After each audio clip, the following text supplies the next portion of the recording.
મંત્રપાઠ. ઓમ સહનાવવતુ સહનૌ ભુનક્તુ સહ વીર્યં કરવાવહૈ તેજસ્વિનાવધીતમસ્તુ મા વિદ્વિષાવહૈ.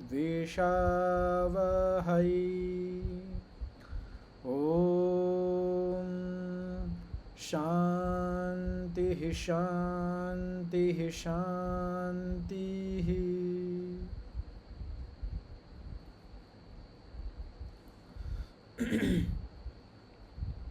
ગઈકાલના પાઠમાંથી કોઈને કંઈ પૂછવું હોય, કંઈ પ્રશ્ન હોય તો પૂછી શકો છો.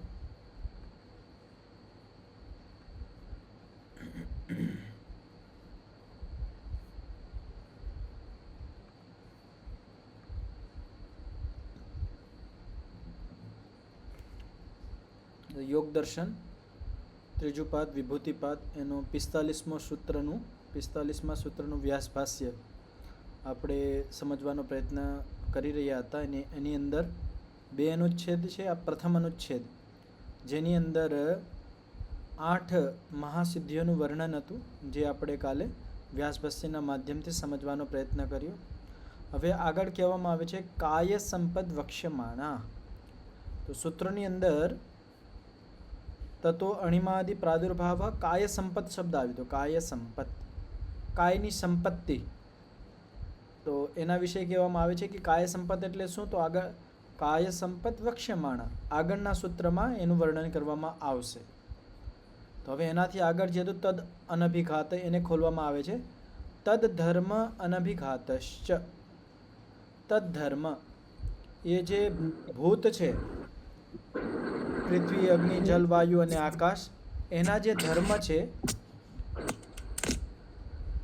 એ અનભિઘાત. અનભિઘાત એટલે એને રોકી શકતા નથી.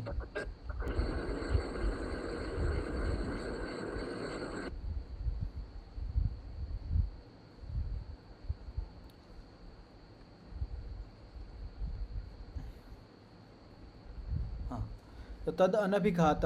તદ ધર્મ અનભિઘાત એટલે જે પંચમહાભૂત છે એના જે ધર્મ છે, અગ્નિ ધર્મ છે, ઉષ્ણતા એ બારી શકે છે, પૃથ્વીનો ધર્મ છે એ રોકી શકે છે, કોઈ વસ્તુ આરપાર ન જઈ શકે. જે પૃથ્વી ધર્મ જેની અંદર હોય એ આરપાર ન જઈ શકે.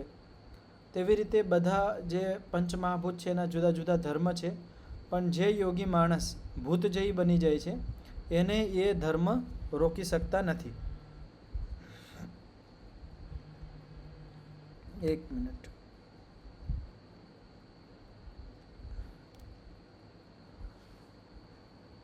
હવે આગળ ઉદાહરણ દેવામાં આવે છે. યથા પૃથ્વી મૂર્ત્યા ન નિરુણદ્ધિ યોગિનઃ શરીરાદિ ક્રિયામ.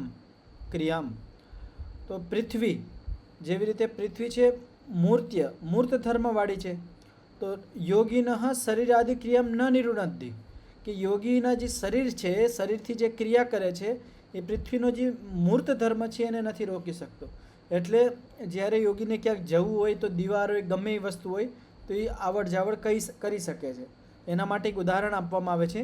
શિલામપી અનુવિશતિ. શિલા એટલે જે પથ્થર હોય, ચટ્ટાન હોય, એની અંદર પણ યોગી માણસ પ્રવેશ કરી જાય છે.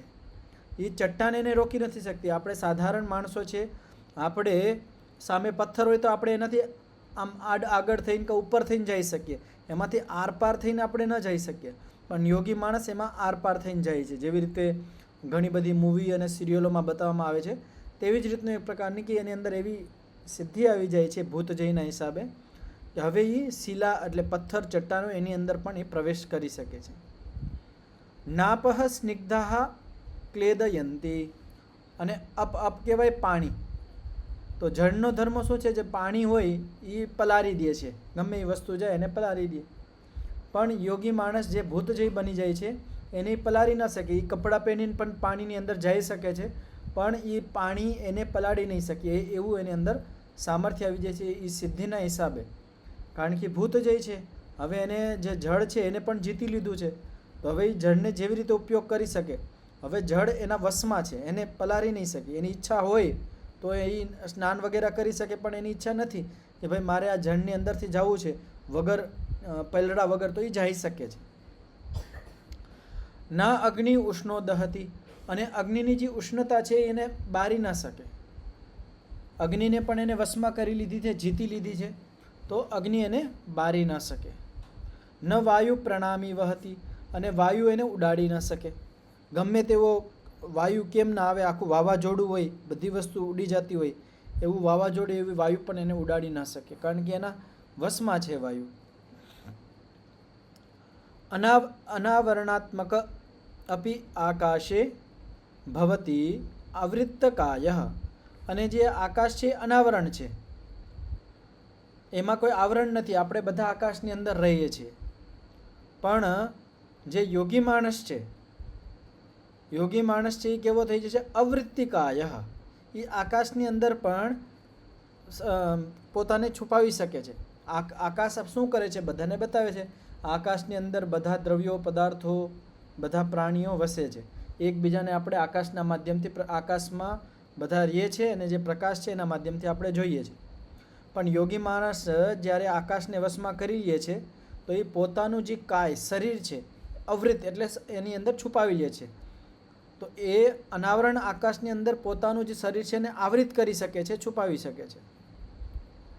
સિદ્ધાનામ અપી અદૃશ્યો ભવતી, અને પાછળ પણ આવ્યું હતું આ તો કે ભાઈ પોતાનું શરીર એ છુપાવી શકે છે, અવૃત્તકાય હોય બની શકે છે, પાછળ પણ વાત આવી હતી. પણ જ્યારે ભૂત જય બની જાય તો એક વિશેષતા હજી આની અંદર આવી જાય છે, સિદ્ધાનામ અપી અદૃશ્યો ભવતી. એ જે પાછળ આવ્યું તો એમાં તો સામાન્ય માણસો માટે એ અદૃશ્ય હતો, પણ અહીંયા સિદ્ધાનામ જે સિદ્ધ યોગી પુરુષો છે એના માટે પણ પોતાને સતાડી શકે છે, પોતાનું શરીર છે એ અદૃશ્ય બનાવી શકે છે, એવું એની અંદર આ સિદ્ધિના હિસાબે સામર્થ્ય આવી જાય છે. તો જે ભૂતજય બની જાય છે એની શું લાભ થાય છે? એક તો 8 સિદ્ધ્યા, અણિમા, લઘિમા, મહિમા, પ્રાપ્તિ, પ્રાકામ્ય, વશિત્વમ, ઈશિત્રિત્વમ અને કામ વશાયિત્વમ, આ 8 વિશેષ પ્રકારની મહાસિદ્ધિઓ પ્રાપ્ત થાય છે. વિશેષ પ્રકારના આ 8 ઐશ્વર્યોની પ્રાપ્તિ થાય છે.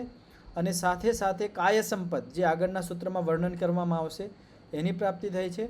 અને સાથે સાથે જે 5 મહાભૂત છે, એ 5 મહાભૂતના જે ધર્મ છે એ યોગીને રોકી ન શકે. જે ભૂતજય યોગી બની જાય છે એને એ ગમે ત્યાં રોકી ન શકે. જેવી રીતે સામાન્ય માણસોને જે આ ધર્મો છે પંચમહાભૂતના એ રોકી શકે છે, તેવી રીતે યોગી માણસને, ભૂતજય યોગી માણસને એ રોકી શકતા નથી. તો આમાં કોઈને કંઈ પ્રશ્નો હોય, કંઈ પૂછવું હોય તો પૂછી શકો છો, પછી આપણે આગળના સૂત્રમાં વધીશું.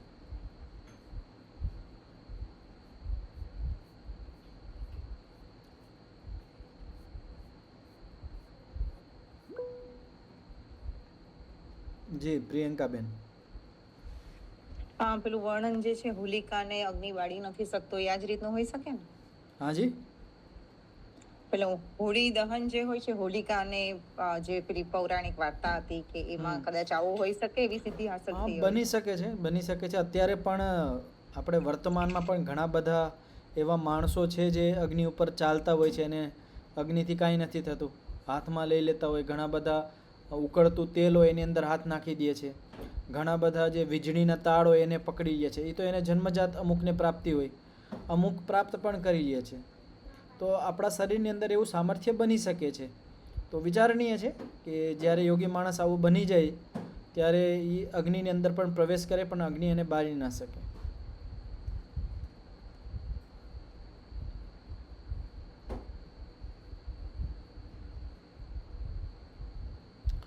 હવે કાય સંપત શું છે? જે ભૂતજય જે યોગી છે એને કાય સંપત પણ પ્રાપ્તિ થાય છે. કાયની સંપત્તિ એટલે શરીરની વિશેષ ઉપલબ્ધિઓની પ્રાપ્તિ થાય છે. એ કયા પ્રકારની છે?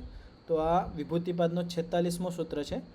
રૂપ, લાવણ્ય, બલ, વજ્ર, સંહન નત્વાની કાય સંપત. તો માઇક ખોલી લેજો અને સૂત્રનું ઉચ્ચારણ કરજો. રૂપ, લાવણ્ય, લાવણ્ય, બલ, બલ વજ્ર વજ્ર સંહન સંહન નત્વાની નત્વાની કાય સંપત. કાય સંપત.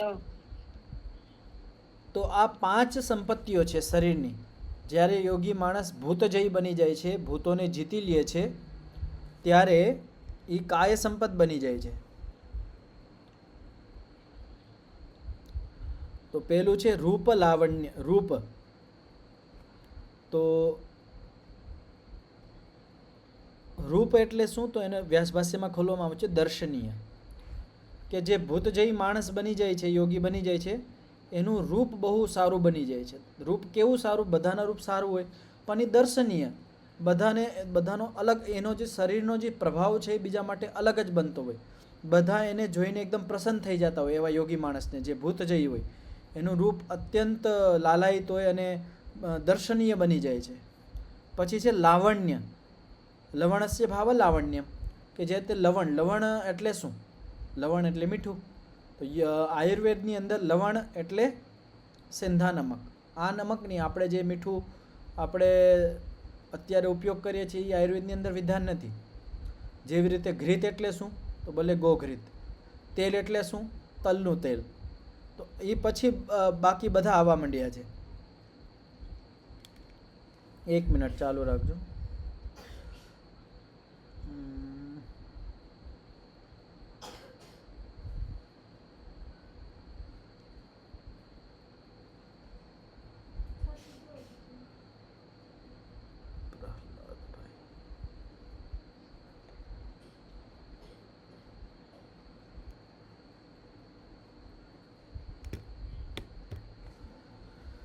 તો લાવણ્યની પ્રાપ્તિ થઈ જાય છે. એનું શરીર છે, કાય છે, કાય એટલે શરીર, લાવણ્યયુક્ત થઈ જાય છે. લાવણ્ય એટલે લવણસ્ય ભાવ લાવણ્ય. તો લવણ એટલે મેં હમણાં વાત કરી હતી કે લવણ એટલે મીઠું, અને આયુર્વેદની અંદર લવણ એટલે સિંધા નમક જ ને લવણ કહેવાય. બાકી નમક અત્યારે જે ઉપયોગમાં આવે છે એ તો નુકસાનદાયક છે. તો જેવી રીતે જે સિંધા નમક છે એ પહાડોમાં, ચટ્ટાનોમાંથી આવડતું હોય, એમાંથી બનતું હોય છે. તો જ્યારે સિંધા નમકનો જે ગાંગડો હોય એ કેવી રીતે એકદમ ચમકતો હોય છે, એની અંદર લાલી હોય, લાલી. તો તેવી રીતે જે યોગી માણસ છે, જે ભૂતજય બની જાય છે, એનું જે શરીર છે લાલીમામય બની જાય છે. એકદમ લાલી એકદમ ચમકતું હોય એનું શરીર, ઓજવાળું હોય. તો એના માટે લાવણ્ય માટે વ્યાસ ભાષ્યની અંદર શબ્દ આવ્યો છે કાંતિમાન બની જાય છે. એકદમ પ્રકાશિત જેવું થતું હોય. ઘણા બધા આપણે જે સંન્યાસીઓ હોય, સાધુ સંન્યાસ, એના શરીર તમે જુઓ એકદમ કાંતિમાન હોય. મહર્ષિ દયાનંદજીનું શરીર એવું જ હતું. ઘણા બધા જેવું વર્ણન કરે, જેને મહર્ષિ દયાનંદજીને જોયા હતા, તો કાંતિમાન હતું એનું શરીર. તો યોગી માણસનું જેવું શરીર કેવું બની જાય? કાંતિમાન બની જાય છે. પછી છે બલ. પછી જે ભૂતજય બની જાય છે એને કાય સંપતમાં એક વિશેષ પ્રકારની સંપત્તિ પ્રાપ્ત થાય છે, બલ. તો બલ તો આપણા બધા પાસે હોય. આપણા પાસે પણ શરીર બળ છે, બુદ્ધિ બળ છે. તો અહીંયા બળ એટલે શું? અતિશય બળ. અતિશય એટલે અત્યંત બળ પ્રાપ્ત થઈ જાય છે એની અંદર. બધી પ્રકારના શારીરિક બળ, બૌદ્ધિક બળ, માનસિક બળ એ અતિશયયુક્ત હોય. એટલે અત્યંત બધા કરતાં વધારે જ હોય. એને જે કરવું હોય એ બલનો ઉપયોગ કરીને એ કરી શકે છે. એના પછી એમ તો આ કાય સંપત છે, તો બલને આપણે શરીર સાથે જોડી શકીએ કે એનું શરીર છે એ અતિશય બલયુક્ત બની જાય છે. એના પછી છે વજ્ર સંહન. વજ્ર સંહન કોને કહેવાય? વજ્ર સંહનન. હનન એટલે વજ્ર જેવું એનું કઠોર શરીર બની જાય છે. જે યોગી માણસ છે એનું શરીર કેવું બની જાય છે? વજ્રની જેમ એકદમ કઠોર બની જાય. જેવી રીતે વજ્ર હોય એવું બની જાય છે. ઢીલું નથી રહેતું. આયુર્વેદની અંદર જેનું શરીર ઢીલું હોય, ચર્મયુક્ત, ચરબી હોય, એ શરીર સારું નથી ગણાતું. જે શરીર કસેલું હોય, કઠોર હોય, એ શરીર સ્વસ્થ ગણાય છે. તો જે માણસ પ્રતિ દિવસ કસરત કરતા હોય છે, પ્રાણાયામ કરતા હોય, તો એનું શરીર હોય એકદમ કસેલું હોય છે. એવી જ રીતે જે યોગી માણસ છે એનું જે શરીર છે વજ્રની જેમ એકદમ કઠોર બની જાય છે. તો જે ભૂતજય છે એને આ કાય સંપત, આ કાયની સંપત્તિ, શારીરિક સંપત્તિઓ પ્રાપ્ત થાય છે. રૂપ, લાવણ્ય, બલ, વજ્ર, સંહનન. તો આ ચાર થયા ને, દર્શનીય, કાંતિમાન, અતિશય બલ અને વજ્ર સંહનશ્ચેતી. તો આ ચાર પ્રકારના શારીરિક સામર્થ્યો, વિશેષ પ્રકારના શારીરિક સામર્થ્યો એને પ્રાપ્ત થાય છે.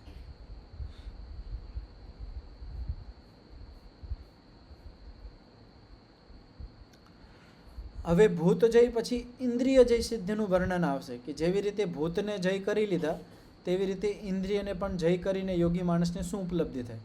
તો જેવી રીતે ભૂત જયની એક પ્રક્રિયા હતી કે ભૂતને આવી રીતે જીતી શકીએ, તેવી રીતે ઇન્દ્રિય જય કેવી રીતે કરી શકીએ એના માટે આ સૂત્ર છે. 47મું સૂત્ર છે, ગ્રહણ સ્વરૂપ અસ્મિતા અન્વય અર્થવત્વ સંયમાત ઇન્દ્રિય જય.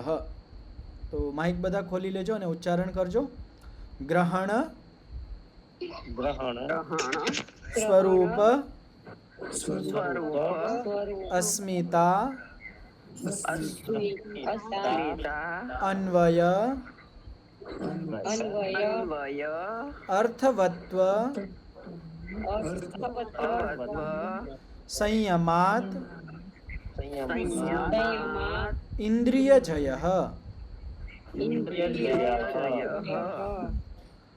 તો જેવી રીતે ભૂત જય કરવા માટે 5 વસ્તુની અંદર સંયમ કરવાનું કીધું હતું, તેવી જ રીતે અહીંયા પણ 5 જગ્યાએ સંયમ કરવાથી યોગી માણસ ઇન્દ્રિય જય બની જાય છે. તો એ 5 વસ્તુ કઈ કઈ છે? તો પહેલું છે ગ્રહણ. ગ્રહણ કોને કહેવાય? તો જેવી રીતે ભૂતોના 5 રૂપ હતા તેવી રીતે ઇન્દ્રિયોના પણ 5 રૂપ છે. તો પહેલું રૂપ છે ગ્રહણ. ગ્રહણ શક્તિ, ઇન્દ્રિયોની જે ગ્રહણ શક્તિ છે, તો 3 વસ્તુ હોય છે, ગ્રહિતા, ગ્રાહ્ય અને ગ્રહણ. ગ્રહિતા એટલે આપણે ગ્રહણ કરનાર છે તો ગ્રહિતા ત્યાં. ગ્રાહ્ય એટલે સામે જે વસ્તુ વિષય છે, જે ગ્રાહ્ય વસ્તુ છે. અને ગ્રહણ જેનાથી આપણે ગ્રહણ કરીએ છીએ એટલે ઇન્દ્રિયોથી, તો ઇન્દ્રિયોને ગ્રહણ પણ કહેવાય છે. પણ એ કેવી રીતે ગ્રહણ કહેવાય છે એના માટે આપણે વ્યાસભાષ્યની અંદરથી એને સમજવાનો પ્રયત્ન કરશું. તેવી જ રીતે ઇન્દ્રિયોનું સ્વરૂપ, જેવી રીતે ભૂતનું સ્વરૂપ કહેવામાં આવ્યું હતું અસ્મિતા, તો ત્યાં પણ ત્રીજું, તો અહીંયા ત્રીજું છે અસ્મિતા. ચોથું છે અન્વય. ચોથું અને પાંચમું આ બંને સેમ ટુ સેમ છે, જેવી રીતે ત્યાં હતા એવી જ રીતે અહીંયા છે. અન્વય એટલે જે સત્વગુણ, રજોગુણ અને તમોગુણ. અર્થવત્વ એટલે ભોગ અને અપવર્ગ. તો એને આપણે વ્યાસભાષ્યના માધ્યમથી સમજીએ. તો પેલું છે કે ગ્રહણ કોને કહેવાય? તો એના માટે સામાન્ય વિશેષાત્મા શબ્દાદિ ગ્રાહ્ય. તો શબ્દાદિ જે વિષય છે, શબ્દ, સ્પર્શ, રૂપ, રસ અને ગંધ, આ 5 વિષયની અંદર આખો સંસાર છે, આપણે એને જ ગ્રહણ કરીએ છીએ. તો હવે એ જે શબ્દાદિ 5 વિષયો છે, ગ્રાહ્ય વસ્તુઓ છે, એ સામાન્ય અને વિશેષ સ્વરૂપવાળી છે. એની અંદર સામાન્ય ધર્મો પણ છે અને વિશેષ ધર્મ છે. આ તો આપણે કાલે પણ ચર્ચા કરી હતી. આ સંસારની અંદર જેટલા પણ પદાર્થ છે એની અંદર સામાન્ય અને વિશેષ ધર્મ બંને વસ્તુ હોય છે. તેષુ ઇન્દ્રિયાણામ વૃત્તિર્ગ્રહણમ. તો હવે ગ્રહણની પરિભાષા કીધી છે. તેષુ એટલે એ જે શબ્દાદિ વિષય છે એની અંદર ઇન્દ્રિયોના માધ્યમથી જે આપણે વૃત્તિ કરીએ છીએ, જે વ્યવહાર કરીએ છીએ એનું નામ ગ્રહણ છે. હવે શબ્દ, તો શબ્દનો આપણે એક શબ્દ વિષય લઈએ તો શબ્દ એક વિષય થઈ ગયો અને ઇન્દ્રિય થઈ ગયા આપણી કર્ણ. કર્ણ ઇન્દ્રિયના માધ્યમથી આપણે જે શબ્દ વિષય છે એની સાથે એક વૃત્તિ, એક વ્યાપાર કરીએ છીએ, ક્રિયા થાય છે, ગતિ થાય છે, એનું નામ છે ગ્રહણ. ત્યારે જ આપણને ગ્રહણ થાય છે. શબ્દ સામેથી આવે છે ને અહીંયા આપણે કંઈક ક્રિયા જ ન કરતા હોય, માની લો આપણું ધ્યાન ક્યાંક બીજે હોય, આપણે ક્યાંક ખોવાયેલા હોય, તો આપણે સામેથી કોઈ નીકળી જાય તો એ આપણને ખબર નથી પડતી. તો ત્યાં વૃત્તિ જરૂરી છે. તો ઇન્દ્રિય અને એ વિષય સાથે જે વૃત્તિ, જે ગતિ છે, જે ક્રિયા છે, એનું નામ છે ગ્રહણ. નચ તત્ સામાન્ય માત્ર ગ્રહણાકારમ. તો એક વસ્તુ કહેવામાં આવી છે કે ઇન્દ્રિય વિષય સાથે જ્યારે જોડાય છે ત્યારે સામાન્ય માત્રનું ગ્રહણ નથી કરતું, પણ સાથે સાથે વિશેષનું પણ ગ્રહણ કરે છે.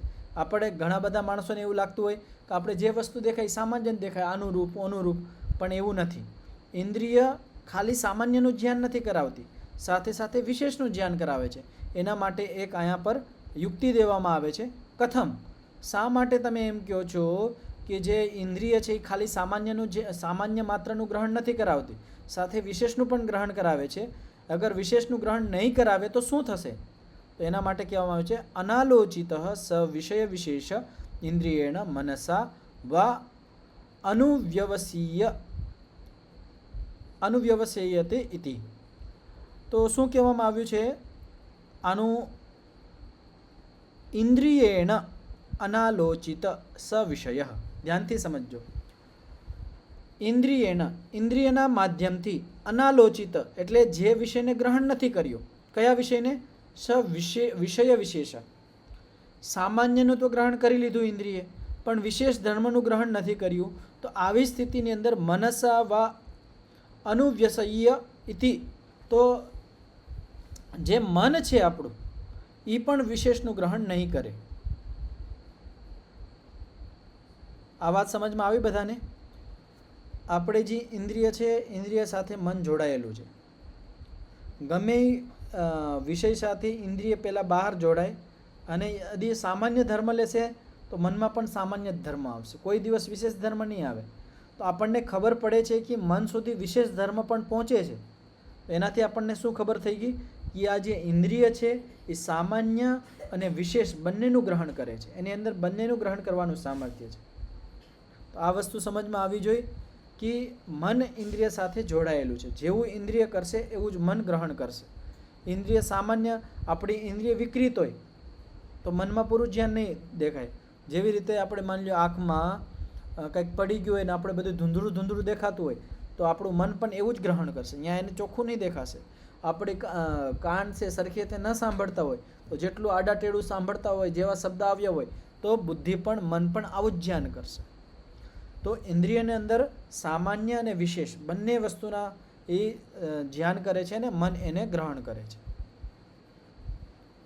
સામાન્ય અને વિશેષ કાલ પણ આપણે સમજ્યા હતા કે જેવી રીતે હું માની લો ગાયને જોઉં છું, મેં નેત્રેન્દ્રિયનો પ્રયોગ કર્યો, સામે ગાય છે, તો ગાયને જોઉં ત્યારે સામાન્ય ધર્મનું ત્યાં શું મને ધ્યાન થાય? તમારામાંથી કોઈ મને બતાવો કે આપણે ગાય જોઈએ, ગાય જોતા હોય ત્યારે અહીંયા સામાન્ય આપણે સામાન્ય ધર્મનું શું ધ્યાન થાય ને વિશેષ ધર્મો કયા છે? નીતાબેન, પ્રહલાદભાઈ, ગીતાબેન, નરેશભાઈ. સિંગ છે, પૂંછડી છે, 4 પગ છે, આ સામાન્ય.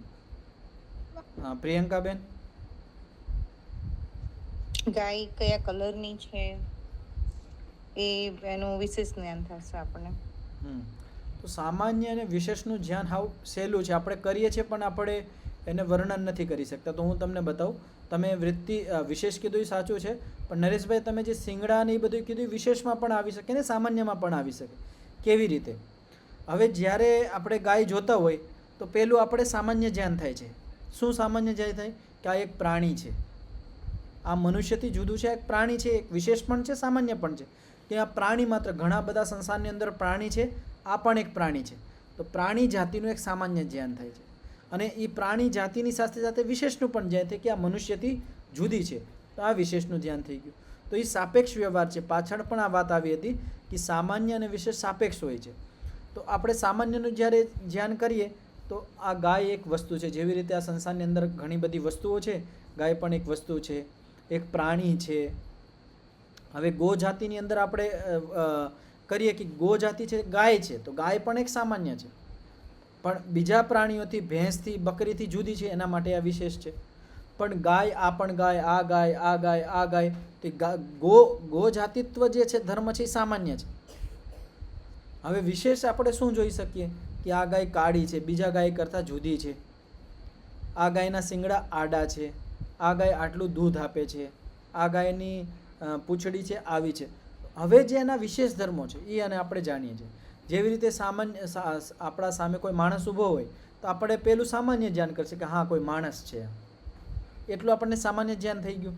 હવે જ્યારે એનાથી આપણે વાત કરીએ, એનાથી વ્યવહાર કરીએ તો એનું વિશેષનું ધ્યાન થાય. અચ્છા આ અધ્યાપક છે, અચ્છા આચાર્ય છે, અચ્છા એન્જિનિયર છે, અચ્છા ડૉક્ટર છે. હવે એના વિશેષ ધર્મનું ધ્યાન થાય. તો આ સંસારની અંદર જેટલા પણ દ્રવ્યો છે, જેટલી પણ વસ્તુઓ છે, એની અંદર સામાન્ય અને વિશેષ બંને ધર્મો હોય છે. તો આપણી ઇન્દ્રિય છે એ ખાલી સામાન્યનું ગ્રહણ નથી કરતી, એ સામાન્ય અને વિશેષ બંનેનું ગ્રહણ કરે છે. હવે આ ગ્રહણ તો થઈ ગયું. ગ્રહણમાં સંયમ કરવાથી ઇન્દ્રિય જય થાય છે. હવે સ્વરૂપમાં સંયમ કરવાથી, સ્વરૂપ એટલે શું? તો જેવી રીતે ત્યાં ભૂતોનું સ્વરૂપ હતું, અહીંયા ઇન્દ્રિયોનું સ્વરૂપ છે. સ્વરૂપમ પુનઃ પ્રકાશાત્મનો બુદ્ધિસત્વસ્ય સામાન્ય વિશેષયોર અયુત સિદ્ધા અવયવ ભેદ અનુગત સમૂહો દ્રવ્યમ ઇન્દ્રિયમ. સ્વરૂપ કોને કહેવાય? તો બોલે પ્રકાશાત્મનો બુદ્ધિસત્વસ્ય. આપણી જે બુદ્ધિ છે એ પ્રખ્યારૂપ છે, પ્રકાશાત્મ છે, કારણ કે સત્વ પ્રધાન છે. તો બુદ્ધિસત્વસ્ય સામાન્ય વિશેષયો. તો આપણી જે બુદ્ધિ છે એ સામાન્ય અને વિશેષ બંનેનું ગ્રહણ કરે છે. તો સામાન્ય વિશેષયોર અયુત સિદ્ધા અવયવ ભેદાનુગત. આ વસ્તુ સમજો, કાલ પણ આવી હતી. આ સિદ્ધાંતિક વાક્ય છે કે જે ઇન્દ્રિય છે ને, ઇન્દ્રિય એ પણ એક દ્રવ્ય છે. કાલે એક પરિભાષા આવી હતી. પતંજલિ દ્રવ્ય કોને કહે છે? કે જે અયુત સિદ્ધા અવયવ ભેદાનુગત જે સમૂહ હોય એને દ્રવ્ય કહેવાય. જે યુત સિદ્ધા અવયવ ભેદાનુગત સમૂહ હોય એને દ્રવ્ય નથી કહેવાતું. જેવી રીતે વન છે, વન એક સમૂહ છે, ઘણા બધા ઝાડવાઓનો એક સમૂહ છે, વન છે, પણ આખું વનને આપણે દ્રવ્ય નથી કહેતા. ઘણા બધા માણસો છે ભેગા થઈ ગયા, એ સમૂહને આપણે દ્રવ્ય નથી કહેતા. શા માટે? એ યુત સિદ્ધા અવયવ ભેદ છે. એની અંદર જે અવયવો છે એ આપણને જુદા જુદા દેખાય છે. અયુત સિદ્ધ અવયવ કેને કહેવાય? કે જેની અંદર જે અવયવો છે એને આપણે જુદા ન કરી શકીએ. અવયવો તો વિદ્યમાન છે પણ જુદા ન કરી શકીએ. જેવી રીતે શરીર હતું, આપણું શરીર છે, એની અંદર ઘણી બધી કોશિકાઓ છે, પણ આપણે સામે જ્યારે બીજાનું કોઈ શરીર જોઈએ તો એની અંદર આપણે કોશિકા જુદી જુદી ન જોઈ શકીએ આપણે, તો એને કહેવાય દ્રવ્ય. તો તેવી જ રીતે જે ઇન્દ્રિય છે એ પણ એક દ્રવ્ય છે. શા માટે? અયુત સિદ્ધ અવયવ છે. સામાન્ય વિશેષયો. તો જે બુદ્ધિસત્વ છે, જે બુદ્ધિસત્વ સામાન્ય અને વિશેષ આ બંનેનું ધ્યાન કરે છે. કેના માધ્યમથી? ઇન્દ્રિયના માધ્યમથી. અને એ ઇન્દ્રિયનું સ્વરૂપ કેવું છે? અયુત સિદ્ધા અવયવ ભેદાનુગત સમૂહ. તો ઇન્દ્રિય એક દ્રવ્ય છે. તો જે દ્રવ્ય રૂપમાં ઇન્દ્રિય છે એનું સ્વરૂપ, એમાં સંયમ કરવાથી ઇન્દ્રિય જયત્વ પ્રાપ્ત થાય છે.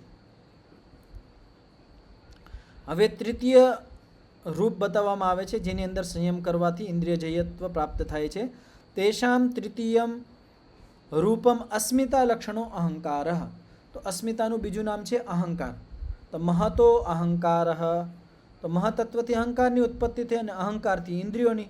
તો આ ઇન્દ્રિયોનું ઉપાદાન કારણ છે, પણ ઉપાદાન કારણ એની અંદર વિદ્યમાન હોય છે. જેવી રીતે જે ઘટ હોય, ઘટ ગોરો હોય છે, મટકું, એની અંદર એનું ઉપાદાન કારણ માટી પણ વિદ્યમાન હોય છે. તેવી જ રીતે આપણી જે ઇન્દ્રિયો છે એ અહંકારથી બની છે. તો અહંકાર પણ ઇન્દ્રિયોની અંદર વિદ્યમાન છે. તો એ અહંકાર છે એ ઇન્દ્રિયોનું તૃતીય રૂપ છે. એના અંદર સંયમ કરવાથી ઇન્દ્રિય જયત્વની પ્રાપ્તિ થાય છે. એના પછી કહેવામાં તસ્ય સામાન્યસ્ય ઇન્દ્રિયાણી વિશેષાહ. તસ્ય અહંકાર જે છે એ સામાન્ય છે અને ઇન્દ્રિયા એની વિશેષ છે. તો પાછળ પ્રથમ પાદની અંદર પણ આ વાત આવી હતી કે જે અહંકાર છે અવિશેષમાં કહેવામાં આવ્યું હતું. અવિશેષ, ત્યાં વિશેષ અને અવિશેષની ચર્ચા હતી કે જે અવિશેષ, અવિશેષ એટલે જે સામાન્ય છે, વિશેષ છે ઇન્દ્રિય. તો જે અહંકાર જે સામાન્ય છે એનાથી આ ઇન્દ્રિયો ઉત્પન્ન થઈ છે, વિશેષ છે.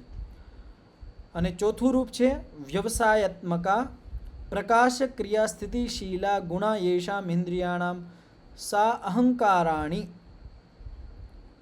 અહંકારાણી પરિણામ. હવે ચોથું રૂપ શું છે? વ્યવસાયાત્મકા. વ્યવસાય કેને કહેવાય? જે જ્ઞાનાત્મક છે. તો પ્રકાશ ક્રિયા સ્થિતિશીલા ગુણા. તો આ જે સત્વ, રજ અને તમો એ 3 ગુણ છે. કાલે પણ ચર્ચા આવી હતી. જે સત્વગુણનો ધર્મ છે પ્રકાશ, રજોગુણનો છે ક્રિયા અને તમોગુણનો છે સ્થિતિ. આ ત્રણેય ગુણનો પોતાનો શીલ કહેવાય, સ્વભાવ. તો રજોગુણનો સ્વભાવ શું છે? રજોગુણનો સ્વભાવ છે ક્રિયા, તમોગુણનો સ્વભાવ છે સ્થિતિ અને સત્વગુણનો સ્વભાવ છે પ્રકાશ. તો આ બધાને તો પાકું થઈ ગયું છે, ઘણી બધી વખત આવી ગયું છે. તો હું એક વખત પૂછી લઉં છું, તમોગુણનો શું સ્વભાવ હોય છે? તમોગુણનો જેને ખબર હોય હાથ ઊંચો કરજો. તમોગુણનો શું સ્વભાવ હોય? કયા સ્વભાવવાળું હોય તમોગુણ? હા, નરેશભાઈ. સ્થિતિ સ્વભાવવાળું હોય છે. સ્થિતિ એટલે શું? સ્થિતિ એટલે સ્થિરતા. સ્થિરતા અને મુદ્દતા. હા, અને સત્વગુણનો શું સ્વભાવ હોય છે અથર્વ મુનિજી? સત્વ પ્રકાશશીલ. પ્રકાશશીલ હોય છે. પ્રકાશશીલ એટલે શું? પ્રકાશશીલ એટલે જ્ઞાનનો પ્રકાશ થવો. જ્ઞાન સ્વરૂપ છે. પ્રકાશ કરે છે, બધી વસ્તુ પ્રકાશિત કરે છે. ક્રિયાશીલ કોનો સ્વભાવ છે? ક્રિયાશીલ કોનો સ્વભાવ છે? પ્રિયંકાબેન. રજોગુણ. રજોગુણનો. તો આ વસ્તુ તો બધાને પાકી હોવી જ જોઈએ કે આ જે સત્વગુણ, રજોગુણ અને તમોગુણ એના શું સ્વભાવ છે. તો એ જ વસ્તુ અહીંયા કહેવામાં આવે છે કે જે ચોથું રૂપ છે એ ગુણાત્મક છે. કારણ કે આ પણ ઉપાદાનનું ઉપાદાન કારણ છે. અહંકાર ઇન્દ્રિયોનું ઉપાદાન કારણ છે અને અહંકારનું ઉપાદાન કારણ આ સત્વ, રજો અને તમોગુણ છે, મૂળ પ્રકૃતિ છે. તો આ પણ ઇન્દ્રિયની અંદર વિદ્યમાન હોય છે. તો આની અંદર સંયમ કરવાથી એશામ ઇન્દ્રિયાણી સાહંકારાણી પરિણામ. તો આ સત્વગુણ, રજોગુણ અને તમોગુણ ઇન્દ્રિય અહંકાર સહિત આનું જ પરિણામ છે, આનાથી જ બન્યા છે. પંચમમ રૂપમ ગુણેશુ યદ અનુગતમ પુરુષાર્થત્વમ ઇતિ. તો કાલે જે આવ્યું હતું તો પુરુષાર્થ કોને કહેવાય? જેને ખબર હોય હાથ ઊંચો કરજો. કાલે પણ ચર્ચા આવી હતી. પુરુષાર્થ, જે ઇન્દ્રિયોનું પાંચમું રૂપ છે એ છે પુરુષાર્થત્વ. તો પુરુષાર્થત્વ કોને કહેવાય? નરેશભાઈ, પ્રિયંકાબેન, ગીતાબેન. તો કાલે ચર્ચા આવી હતી. તો ઇન્દ્રિયોનું આપણે જે ઇન્દ્રિય મળી છે શાના માટે મળી છે? તો ભોગ અને અપવર્ગ. આ ધ્યાન રાખજો, જ્યાં પણ પુરુષાર્થ શબ્દ આવે ને અહીંયા ભોગ અને અપવર્ગની વાત હોય છે. તો આનો અર્થત્વ શું છે કે આ પુરુષ માટે છે, આત્મા માટે છે. અને આત્મા માટે શા માટે છે? પુરુષની અર્થ એટલે પ્રયોજનની સિદ્ધિ માટે છે. અને પ્રયોજન શું છે? ભોગ અને અપવર્ગ. તો આ ઇન્દ્રિયોનું પાંચમું રૂપ છે અર્થવત્વ. કે આ શું કરે છે કે જે પુરુષ એટલે જીવાત્માના જે અર્થવત્વ પ્રયોજન છે, ભોગ અને અપવર્ગ એની સિદ્ધિ કરાવે છે. તો પંચસુ એતેષુ ઇન્દ્રિય રૂપેષુ યથાક્રમમ સંયમસ તત્ર તત્ર જયમ કૃત્વા પંચરૂપ જયાત ઇન્દ્રિય જય પ્રાદુર્ભવતી યોગિનઃ. તો આ જે પાંચો ઇન્દ્રિયો છે એના જે સ્વરૂપો છે એની અંદર યથાક્રમમ એક એક કરીને એક એક ક્રમના અનુસાર સંયમ કરવાથી તત્ર તત્ર જયમ કૃત્વા ઈ જગ્યાએ જય પ્રાપ્ત કરીને પંચરૂપ જયાત પાંચો રૂપોને જય કરીને એ યોગી માણસની અંદર ઇન્દ્રિય જયત્વનો પ્રાદુર્ભાવ થઈ જાય છે. એની અંદર ઇન્દ્રિય જયત્વ નામની સિદ્ધિ પ્રાપ્ત થઈ જાય છે. તો પાંચ સ્વરૂપ કયા કયા થયા? કોને ખબર છે? જે પાંચ ઇન્દ્રિય છે એના પાંચ સ્વરૂપ. જેને ખબર હોય હાથ ઊંચો કરજો. પાંચ ઇન્દ્રિયના પાંચ રૂપ છે એની અંદર સંયમ કરવાથી. તો પાંચ રૂપ કયા કયા છે? સૂત્રની અંદર આવ્યા છે. કોઈને નથી ખબર? હા, ગીતાબેન. नमस्ते आचार्य जी नमस्ते जी. इंद्रियों का ग्रहण स्वरूप है, फिर अस्मिता स्वरूप है, अन्वय स्वरूप और अर्थ प्रयोजन स्वरूप है. તો પાંચ પ્રયોજનમાં તમે ગ્રહણ સ્વરૂપ એક સાથે કરી દીધું. પહેલું છે ગ્રહણ રૂપ, બીજું છે સ્વરૂપ રૂપ, ત્રીજું છે અસ્મિતા રૂપ, ચોથું છે અન્વય રૂપ અને પાંચમું છે અર્થવત્વ. તો આ ઇન્દ્રિયના જે પાંચ રૂપ છે ગ્રહણ રૂપ, સ્વરૂપ રૂપ, અસ્મિતા રૂપ, અન્વય રૂપ અને અર્થવત્વ રૂપ, આની અંદર સંયમ કરવાથી, સંયમ એટલે ધારણા, ધ્યાન અને સમાધિ કરવાથી યોગી માણસની ઇન્દ્રિય જય નામની સિદ્ધિની પ્રાદુર્ભાવ થાય છે, ઉત્પત્તિ થાય છે, એને પ્રાપ્તિ થાય છે. તો જેવી રીતે ભૂત જય થવાથી એને ઘણા બધા સિદ્ધિઓની પ્રાપ્તિથી ઘણા બધા લાભ થયા હતા, તેવી રીતે જ્યારે જે યોગી માણસ આ ઇન્દ્રિયોના પાંચો રૂપોની અંદર સંયમ કરીને ઇન્દ્રિય જય બની જાય છે એનાથી એને શું લાભ થાય છે? તો એના માટે આગળનું સૂત્ર છે, શું ઉપલબ્ધિઓ એને થાય છે? તો સૂત્ર છે 48મો, તતો મનોજવિત્વમ વિકર્ણ ભાવ પ્રધાન જયશ્ચ. તતઃ એના પછી તો એક વખત સૂત્રનું ઉચ્ચારણ કરી લેજો, માઇક ખોલી લેજો. તતઃ મનોજવિત્વમ મનોજવિત્વમ વિકર્ણ ભાવ વિકર્ણભાવઃ પ્રધાનજયશ્ચ પ્રધાનજયશ્ચ તતઃ એટલે એના પછી. કેના પછી? જ્યારે યોગી માણસ ઇન્દ્રિયજય બની જાય છે એના પછી મનોજવિત્વમ બની જાય છે. મનોજવિત્વ નામની એની સિદ્ધિ પ્રાપ્તિ થાય છે. મનોજવિત્વ કેને કહેવાય? મનોજવિત્વ એટલે મનને સમાન એની ગતિ બની જાય છે. શરીરની ગતિ છે એ બહુ તીવ્ર બની જાય છે. વિકર્ણ ભાવ, વિકર્ણ કર્ણ કહેવાય ઇન્દ્રિયો. ઇન્દ્રિય એની જો ઇન્દ્રિયોનું જે સામર્થ્ય છે એ વધી જાય છે. પ્રધાન જયશ્ચ, અને પ્રધાન એટલે પ્રકૃતિની ઉપર એને વિજય પ્રાપ્ત થઈ જાય છે. તો આ સૂત્રને આપણે વ્યાસભાષ્યના માધ્યમથી સમજીએ. વ્યાસભાષ્યમાં કહેવામાં આવ્યું છે કાયસ્ય અનુત્તમો ગતિલાભો મનોજવિત્વમ. કાય કહેવાય શરીર, અનુત્તમ ગતિલાભ અત્યુત્તમ ગતિલાભ થાય છે. અનુત્તમ કહેવાય કે આનાથી વિશેષ ગતિલાભ ન થઈ શકે. તો આ સંસારની અંદર બધા કરતાં તીવ્ર ગતિ પ્રકાશની કહેવામાં આવે છે અત્યારે, કે પ્રકાશ બધા કરતાં તીવ્ર ગતિથી ચાલે છે. પણ તે એનાથી પણ વધારે ગતિથી કાયની ગતિ બની જાય છે. જે યોગી માણસ જીતેન્દ્રિય બની જાય છે એને જ્યાં જવું હોય એ તીવ્ર ગતિથી જઈ શકે છે. મનોજવિત્વમ, એને મનોજવિત્વ કહેવાય. જેવી રીતે આપણું મન છે, આપણે તરત જ જ્યાં મનને લઈ જવું જોઈએ, આ વિષય ઉપર વિચારવું હોય તરત વયું જાય છે. તેવી જ રીતે એનું જે યોગી માણસનું શરીર છે, જે યોગી માણસ ઇન્દ્રિય જે બની ગયો છે, એને જ્યાં પ્રકટ થવું હોય થઈ શકે. અહીંથી ખાલી ઈચ્છા થઈ, સંકલ્પ થયો અને તરત એ અમેરિકામાં પ્રકટ થવું હોય તો ત્યાં થઈ શકે છે. મતલબ એટલી તીવ્ર ગતિ બની જાય છે. તો આપણે જે ઘણી બધી વખત સિરિયલોમાં જોતા હોય કે અહીંયા પ્રકટ થઈ જાય, ત્યાં પ્રકટ થઈ જાય છે, તો એ થઈ શકે. આ વ્યાસભાષ્યની અંદર વર્ણન આવે છે. હા, નરેશભાઈ. તો હાઈએસ્ટ ગતિ ટૂંકમાં આમાં એવું થયું ને કે હાઈએસ્ટ ગતિ મનની થઈ એમ પ્રકાશ કરતા. તો હાઈએસ્ટ ગતિ મનની તો શું છે, આપણે મનનું આપણે માપન ન કરી શકીએ. મન તો આપણા અંદર વિષયોમાં, વિચારોમાં ફરે છે, અને પ્રકાશ આપણે જળ તત્વોની અંદર બહાર દેખાય છે. આપણે એમ કહી શકીએ કે આખું શરીર છે, શરીરની અંદર મન આપણે ખાલી બંધ કરીને, આખું બંધ કરીને જ્યાં ફેરવવું હોય તરત ફરી જાય, ત્યાં આપણે શરીરની અંદર મનની ગતિ જોઈ શકીએ છીએ. તો તેવી જ રીતે શરીરની ગતિ બની જાય છે કે જ્યાં એને જવું હોય આખા સંસારની અંદર અનુત્તમ ગતિ લાભ થઈ જાય, તીવ્ર ગતિથી જઈ શકે છે. પણ આ સિદ્ધિ ક્યારે પ્રાપ્ત થાય છે? જ્યારે ઇન્દ્રિય જય બની જાય છે. ઇન્દ્રિય જય ક્યારે બને? જ્યારે ઇન્દ્રિયોના જે પાંચો રૂપ છે, જે ઉપર કહેવામાં આવ્યા હતા, ગ્રહણ આદિ, તો એની અંદર જ્યારે સંયમ કરે છે, ધારણા, ધ્યાન અને સમાધિ કરે છે, ત્યારે ઇન્દ્રિય જય બને છે. ઇન્દ્રિય જય બન્યા પછી એને આ મનોજવિત્વ નામની સિદ્ધિ પ્રાપ્ત થાય છે.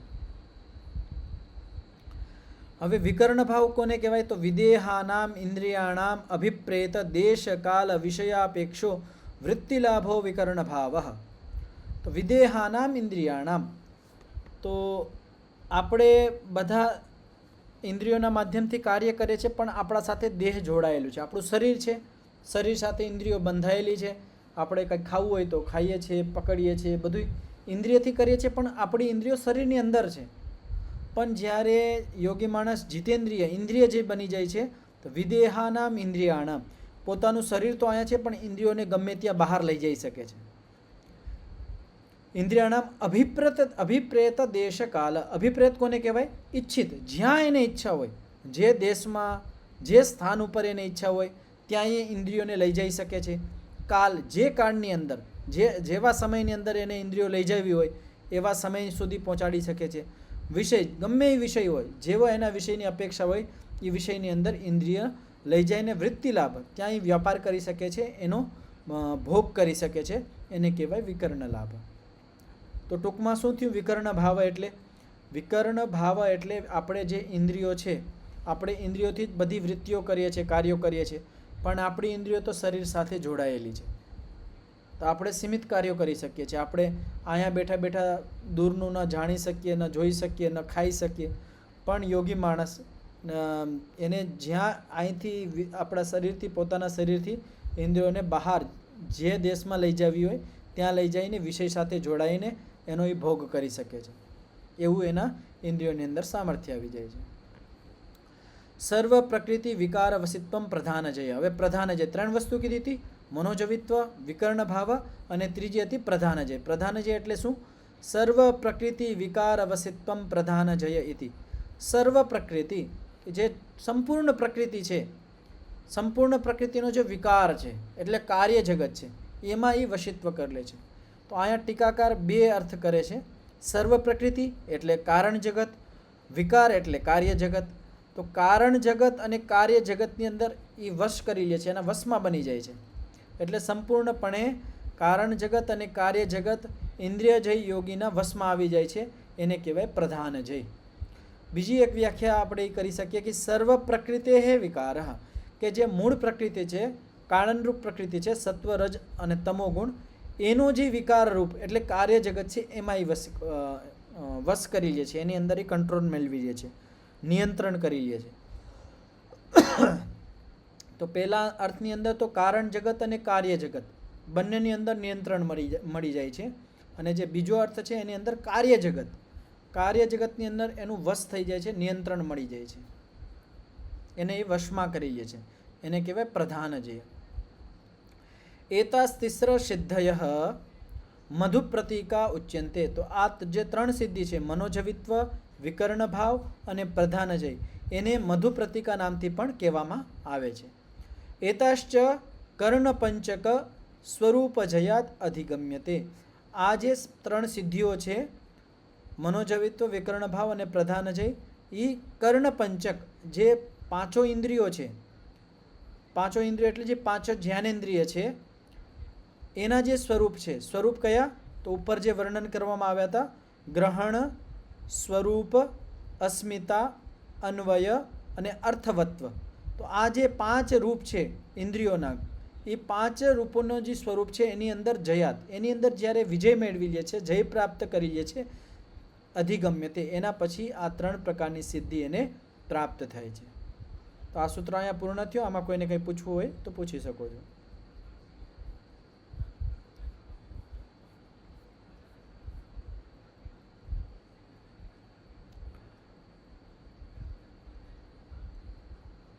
હા, 49મું સૂત્ર છે, સત્વ પુરુષાન્યતા ખ્યાતિ માત્રસ્ય સર્વભાવ અધિષ્ઠાત્રિત્વમ સર્વજ્ઞાત્રિત્વમ ચ.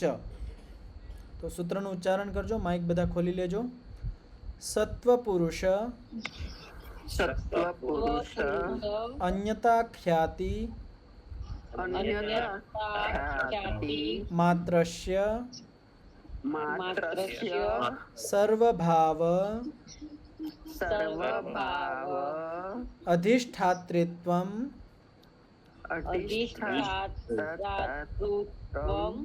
સર્વજ્ઞાત્રિત્વમ ચ. તો હવે ક્રમ આવી ગયો, ક્રમ સમજાઈ ગયો હશે. ક્રમ કેવી રીતના આવ્યો? પહેલે પંચમહાભૂત આવ્યા, પછી ઇન્દ્રિય આવી, હવે ઇન્દ્રિય પછી સીધા આત્મા પાસે જાય છે. તો આ સૂત્રની અંદર શું કહેવામાં આવ્યું છે? સત્વ પુરુષ અન્યતા ખ્યાતિ માત્ર. આ શબ્દ ઘણી બધી વખત આવ્યો છે. તો જેને આ શબ્દનો અર્થ ખબર હોય હાથ ઊંચો કરજો. સત્વ પુરુષ અન્યતા ખ્યાતિ માત્ર કોને કહેવાય? યા સત્વ પુરુષ અન્યતા ખ્યાતિ કોને કહેવાય? હા, નરેશભાઈ. આત્માનું યથાર્થ જ્ઞાન. પૂરી વાત નથી આવી. બીજું કોઈ? ગીતાબેન, અથર્વ મુનિજી, પ્રિયંકાબેન. સત્વ પુરુષ જેને પણ ખબર હોય હાથ ઊંચો કરજો. ઘણી બધી વખત આ શબ્દ આવી ગયો છે. સત્વ કહેવાય બુદ્ધિ. અહીંયા સત્વ શબ્દ છે બુદ્ધિ, અને પુરુષ એટલે આત્મા. કે બુદ્ધિ અને આત્માનું અન્યતા ખ્યાતિ, જુદું જુદું. ખ્યાતિ એટલે જ્ઞાન થઈ જવું. આ ધ્યાન રાખજો, પાછું શબ્દસહ સમજાવું છું. સત્વ એટલે બુદ્ધિ, પુરુષ એટલે આત્મા, અન્યતા એટલે જુદું જુદું, ખ્યાતિ એટલે જ્ઞાન. તો શું વાક્ય બન્યું? કે બુદ્ધિ અને આત્માનું જુદું જુદું જ્ઞાન થવું, એનું નામ છે સત્વ પુરુષ અન્યતા ખ્યાતિ. તો જે યોગી માણસને સત્વ પુરુષ અન્યતા ખ્યાતિ પ્રાપ્ત થઈ જાય છે, એવો જે યોગી માણસ છે, એને બે પ્રકારની સિદ્ધિઓ પ્રાપ્ત થાય છે. સર્વભાવ અધિષ્ઠાત્રિત્વમ અને સર્વજ્ઞાત્રિત્વમ. તો આ બે પ્રકારની સિદ્ધિઓ પ્રાપ્ત થાય છે. તો ખાલી 1-2 મિનિટ આપણે વિચાર થોડોક કરી લઈ કે સત્વ પુરુષ અન્યતા ખ્યાતિ એટલે શું. કે આપણે આ સંસારની અંદર જીવીએ છીએ, બધો વ્યવહાર કરીએ છીએ, તો જ્યારે આપણા અંદર થોડો વિવેક આવી જાય છે તો આપણે એટલી તો આપણને ખબર પડવા માંડે છે કે આ બધી વસ્તુ મારાથી જુદી છે, આ મકાન મારાથી જુદું છે, આ ગાડી જુદી છે, આ વસ્તુ જુદી છે, આ હું નથી, આ અલગ વસ્તુ છે, હું અલગ છું. જ્યારે વિવેક આવે, જ્યાં સુધી વિવેક ન હોય તો એવું લાગે આ બધું આપણું જ છે, ને જ્યારે એમાં કાંઈક નુકસાની થતી હોય તો માણસ દુઃખી થાય છે. પણ જ્યારે થોડોક વિવેક આવવા માંડે તો એને ખબર પડવા માંડે છે આ બધું નાશવાન છે, તો થોડુંક તો એને ખબર પડવા માંડે છે. એના પછી થોડોક હજી વિવેક વધે તો થોડું ઘણું શરીરને પણ આપણે એવું વિચારવા માંડીએ છીએ કે આ શરીર નાશવાન છે, અનિત્ય છે, હું તો આત્મા છું, નિત્ય છું. તો શરીર પણ થોડોક વિવેક વધ્યા પછી આપણને શરીરનું પણ જાણ થવા માંડે છે કે શરીર અને આત્મા જુદું જુદું છે.